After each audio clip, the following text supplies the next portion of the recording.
This is how I store my Indian clothes.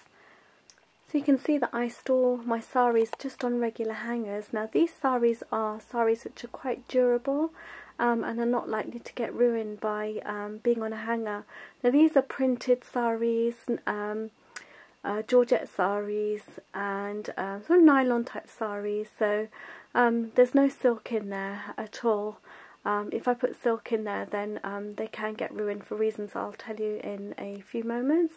I've also got a little storage box unit there with drawers, and I keep blouses, shawls and scarves. My hubby's prayer hats are in there, as well as some extra sleeves. Extra sleeves are just sleeves that come with a sleeveless outfit with the option to pop them on if you want them. I've got a sari, a pink sari that's placed on top in a bag that's quite, it's a slippery little thing, so if you put anything on top, the whole thing just falls down, so it's best placed up there. And then I've got dead space on the other side of that wardrobe. I need to find a sort of shelving solution for that area too, but at the moment it houses a lenga which is all wrapped up, and at the bottom of that wardrobe I've got mine and some of my husband's everyday clothes, and then another shelf unit which goes down to the base that holds some of the more expensive lengas and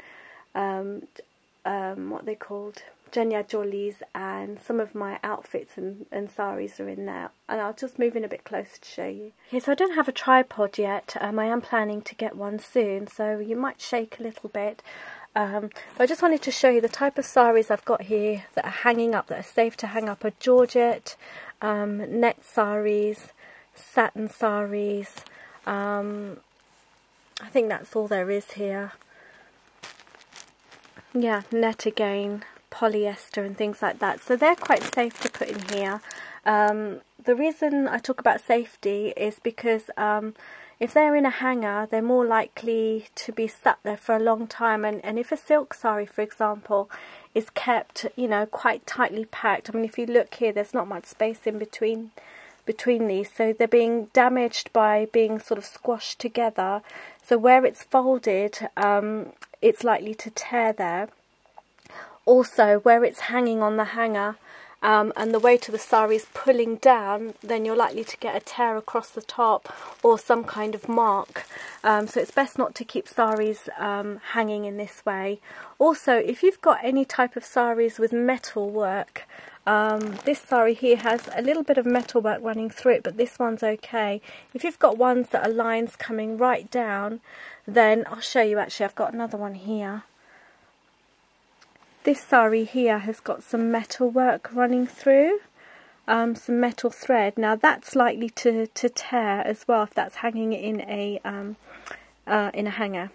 I've put this sari in here to show you. This work here is called Zardosi work. It's a metal thread that's gone through right through the sari, and the embroidery is done with metal thread, and in places, I don't know if the camera will pick that up, but it's very, very intricate work. And these little rings you see right here, these two rings, these lines coming down, they're actually a twist of thread that's been sewn into this.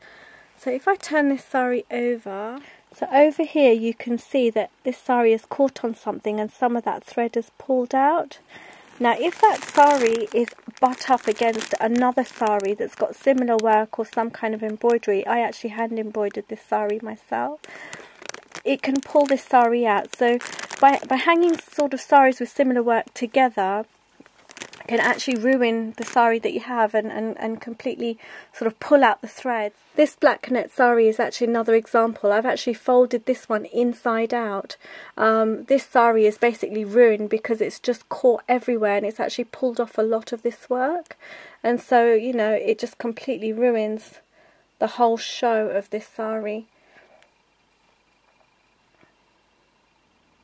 And it's a really stunning piece, but it's just completely ruined in places.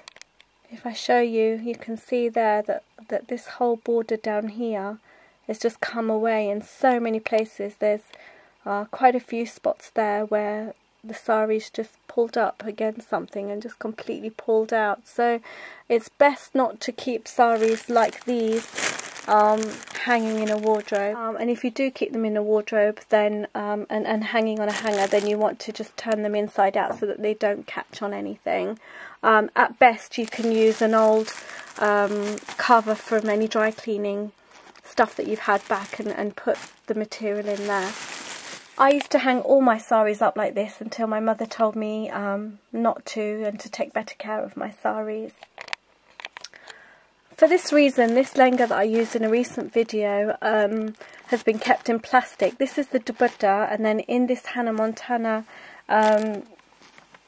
towel has got the main lehenga, the skirt. And I've basically wrapped it up in here because when these two touch and cause friction, you know, it's just like the two pieces of material rub, and it pulls out all this design work. Now, I used to keep the blouse with this, but the blouse got completely ruined because the blouse is satin, and all this work would basically, you know, poke into the material and pull some of that lovely, you know, some of the threads out. And so I just had a really dirty looking and really old pilled looking blouse. So I actually took that to Dubai and had that remade into another blouse.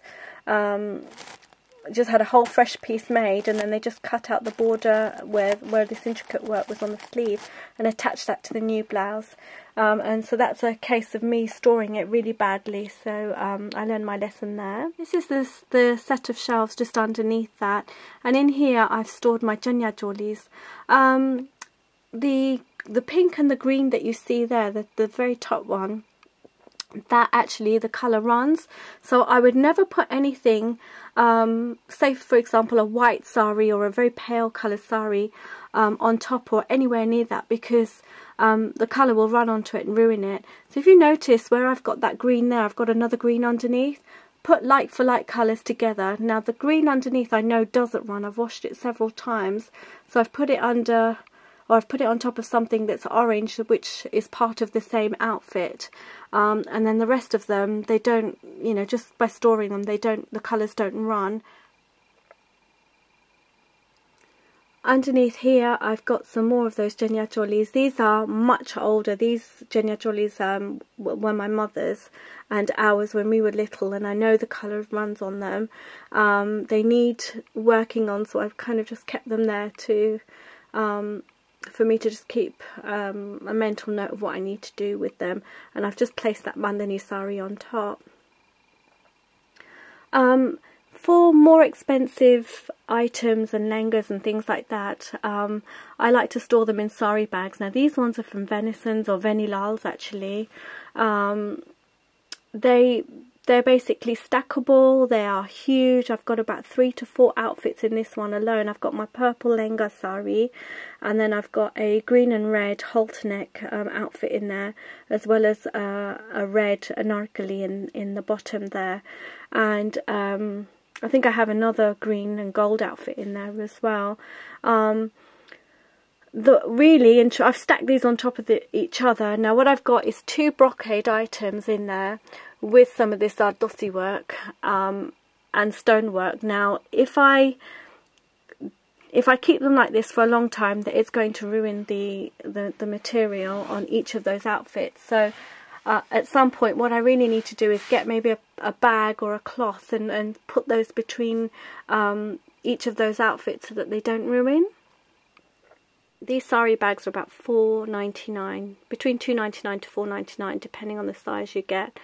You can get these single bags, these sari bags. This is just one sari in here and its blouse, and that's a safe option as well. It's better to put your saris separate. It's nice to have them in a clear bag because you can see what's in there.